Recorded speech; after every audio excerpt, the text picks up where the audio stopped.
எனக்கு 6-7 வயசு இருக்கும்.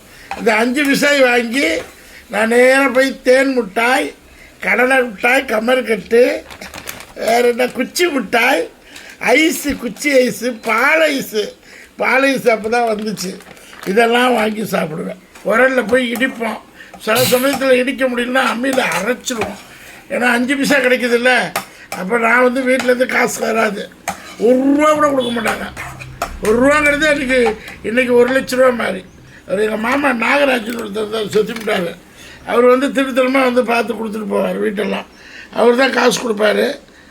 6 மாதத்துக்கு ஒட்டு வருவார். ஒரு 1 ரூபா கொடுப்பாரு, 50 பைசா கொடுப்பாரு. எங்கள் அம்மா ஒரு 50 பைசா கொடுக்கும். பாவம் கஷ்டப்பட்டுக்கிட்டு தன் வாழ்க்கையே தியாகம் பண்ணிடுச்சு. எதுக்கு தான் தியாகம் பண்ணிச்சோ தெரியல. எங்கள் அப்பாவுடைய சேட்டைகள் ரொம்ப அதிகம். அதை கண்ட்ரோல் பண்ண முடியல. ஏன்னா மில்லியனராக வாழ்ந்தார்.